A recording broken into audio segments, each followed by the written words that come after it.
wabarakatuh. Baiklah, perkenalkan nama saya Habibul Ikram, NIM 2007404, prodi saya Teknik Otomotif, Fakultas Teknik Universitas Negeri Padang.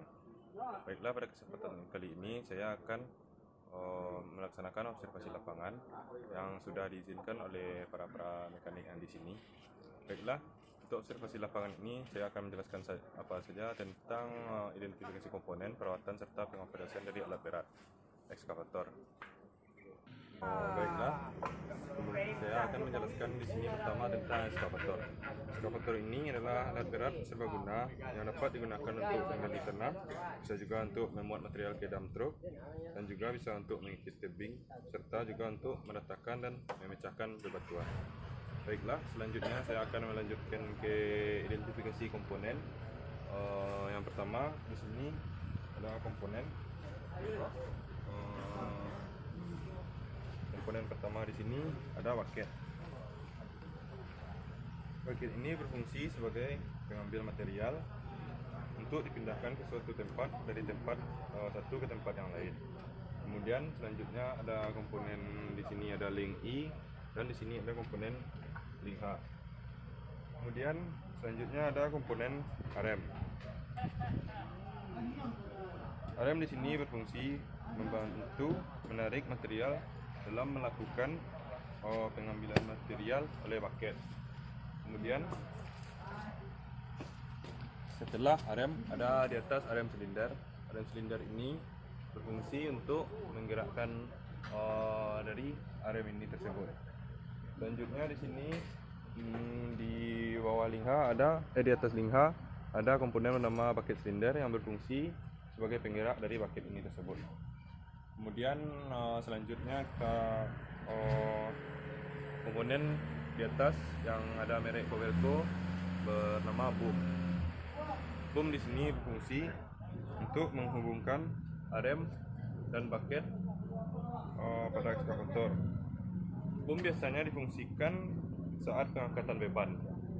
Kemudian di sini ada dua silinder penopang yang bernama boom silinder. Boom silinder ini berfungsi sebagai dari penggerak boom yang di atas. Kemudian di sini terdapat kabin operator yang berfungsinya untuk sebagai tempat operator menjalankan dari ekskavator. Baiklah, selanjutnya kita lanjut pada identifikasi komponen yang berada di sini. Pertama, dapat dilihat di sini terdapat motor swing. Motor swing ini berfungsi sebagai perubah aliran putaran yang akan ditransfer menuju travel gearbox. Selanjutnya ada komponen di sini. Komponen ini bernama control valve. Control valve ini berfungsi sebagai perubah aliran. Control valve ini berfungsi untuk meningkatkan penekanan aliran hidrolik dan mengatur jumlah minyak fluida yang diserap oleh pompa hidrolik. Kemudian komponen selanjutnya di sini ada bernama center joint. Center joint di sini berfungsi menyambungkan aliran hidrolik ke travel motor supaya saat ekskavator berputar 360 derajat selang-selang pada ekskavator tidak terlilit. Selanjutnya di sini ada komponen bernama engine di dalam kabin ini. Maaf sebelumnya untuk komponen engine tidak bisa dibuka karena operator yang mempunyai ekskavator ini tidak berada di sini. Engine di sini berfungsi untuk menggerakkan ekskavator dalam melakukan pekerjaannya. Kemudian di belakang engine terdapat komponen bernama counterweight. Counterweight di sini berfungsi sebagai pemberat untuk penyimbang saat ekskavator bekerja. Ini ada komponen bernama undercarriage. Undercarriage ini adalah keseluruhan dari komponen penggerak ekskavator ini. Selanjutnya saya akan menjelaskan tentang perawatan dari ekskavator alat berat ini. Pertama yaitu memberikan pelumasan pada kepala silinder boom, sambungan boom, stick, dan bucket serta sambungan bucket. Yang kedua, memeriksa komponen ketinggian sistem pendingin, ketinggian oli engine, ketinggian oli hidrolik, sabuk pengaman, serta penyetelan trek dan undercarriage. Jika terdapat kerusakan, segera perbaiki atau lakukan penggantian komponen untuk mendapatkan performa kerja yang lebih optimal. Kemudian, yang ketiga, mengosongkan separator air sistem bahan bakar. Yang keempat, membuang air dan sedimen tangki bahan bakar. Serta yang terakhir, menguji indikator dan meteran serta alarm travel. Saya akan menjelaskan tentang cara pengoperasian daripada eskavator ini.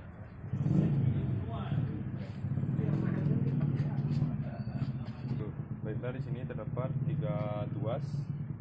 Yang pertama pada tuas sebelah kiri. Untuk sebelah kiri ini berfungsi jika ditarik ke belakang, berfungsi untuk menggerakkan arem bergerak ke dalam atau arem in.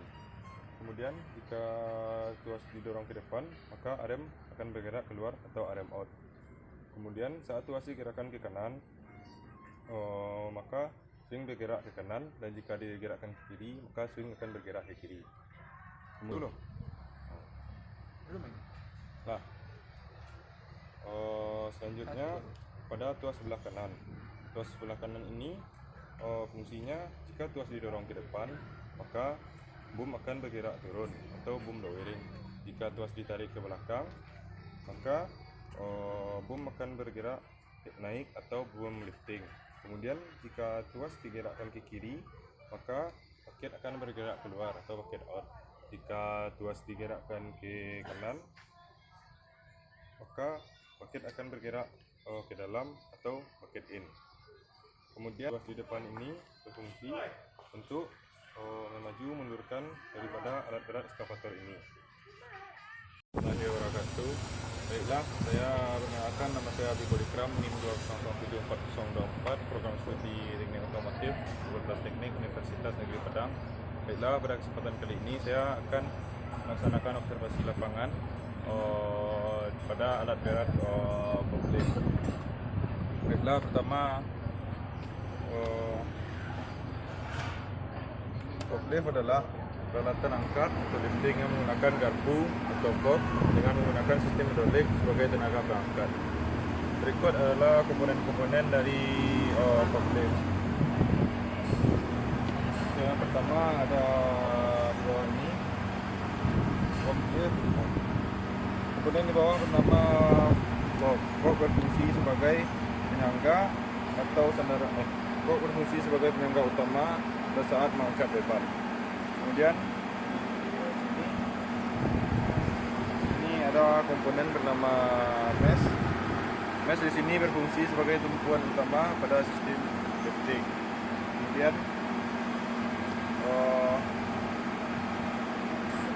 komponen di sini skip dulu. Selanjutnya ada di sini komponen bernama lift cylinder. Lift cylinder ini berfungsi sebagai penggerak dari lifting. Kemudian di sini ada komponen nama backrest.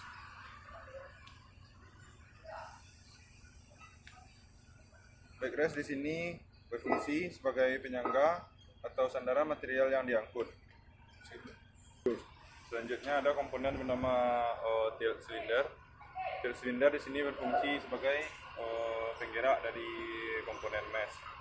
Kemudian di sini di bagian kabin, ke bagian atapnya ada komponen bernama oil guard. Oil guard di sini berfungsi sebagai pelindung dari operator saat bekerja. Kemudian di belakang sini ada komponen bernama counterweight. Counterweight di sini berfungsi sebagai pemberat dari forklift ini tersebut. Baiklah, selanjutnya lanjut pada komponen pada sistem kemudi. Di sini dapat dilihat ada 2 tuas. Yang tuas di sini berfungsi sebagai untuk memaju atau memundurkan penggerak dari forklift tersebut. Yang kedua, di sini tuas ini berfungsi untuk menggerakkan komponen fork tadi. Yang di sini ada komponen steering untuk membelok kiri atau kanankan forklift. Kemudian di bawah ada terdapat pijakan di mana ada gas, kopling, dan rem. Baiklah, selanjutnya saya akan menjelaskan tentang pengoperasian dari forklift ini. Yang pertama di sini ada tuas. Tuas ini berfungsi sebagai penggerak dari komponen fork tadi, yang dimana saat ditekan ke bawah, fork akan bergerak ke atas, dan saat dinaikkan ke atas, fork akan bergerak turun. Kemudian di sini ada komponen satu tuas lagi, yang dimana di sini komponen ini berfungsi untuk menggerakkan dari komponen mas tadi, yang dimana saat ditekan ke bawah, mas akan bergerak mundur, dan saat mas dinaikkan ke atas, dan saat tuas dinaikkan ke atas, mas akan bergerak maju ke depan. Kemudian di bawah ini untuk pergerakan tadi bisa dibantu dengan gas. Kemudian di bawah ini juga sebagai penggerak dari forklift ini, dan di sini terdapat tuas sebagai memaju mundurkan dari forklift ini tersebut. Baiklah, selanjutnya saya akan menjelaskan tentang cara perawatan dari alat berat forklift. Yang pertama yaitu lakukanlah penggantian oli mesin pada forklift. Yang kedua, lakukan pemeriksaan dan ganti seringan bahan bakar. Ketiga, lakukan penggantian seringan oli mesin. Yang keempat, lakukan greasing untuk semua nipel pada bagian yang bergerak. Yang kelima, lakukan pemeriksaan dan bersihkan seringan bahan bakar. Yang keenam, lakukan pemeriksaan dan bersihkan seringan udara pembersih. Yang ketujuh, lakukan pemeriksaan fungsi kerja kopling, GT atau otomatik. Yang kedelapan, lakukan pemeriksaan fungsi kerja hidrolik, STEM.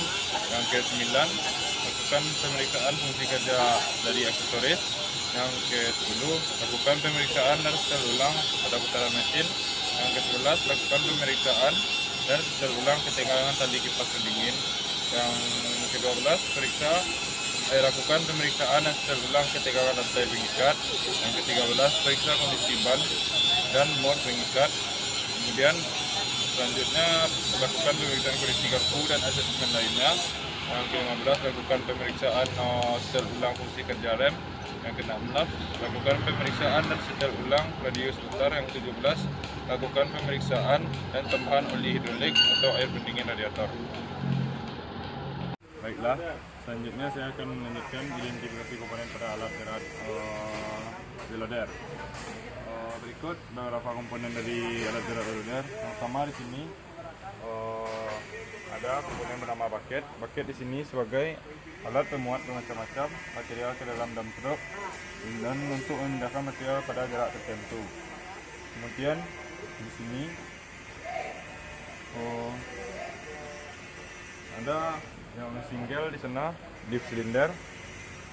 Lift cylinder merupakan salah satu komponen loader yang berfungsi untuk meneruskan tenaga hidrolik menjadi gerakan maju mundur, kemudian memposisikan bucket depan dan belakang. Kemudian di sini selanjutnya ada komponen di sini. Ada komponen bernama tilt cylinder, tilt lever.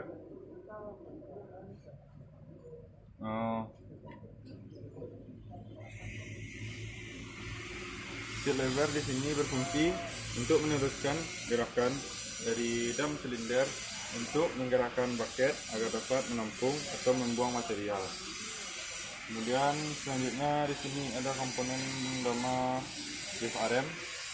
Nah, di sini komponen yang memanjang. Lift arm terletak di bagian depan loader, berfungsi untuk menyangga dan menggerakkan bucket dengan sistem hidrolik. Kemudian di sini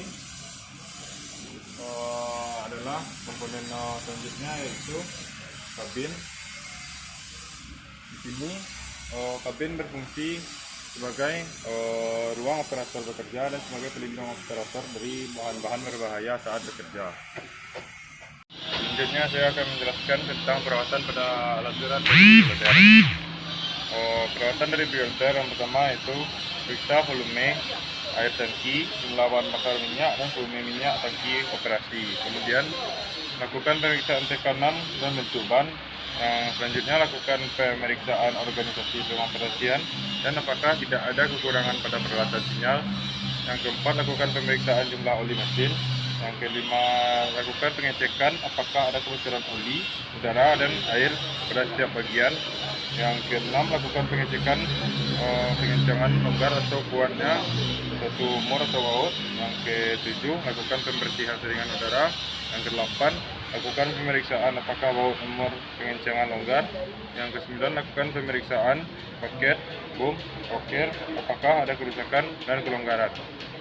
Baiklah, sekian dari hasil observasi saya. Apabila ada salah kata, saya mohon maaf. Assalamualaikum warahmatullahi wabarakatuh.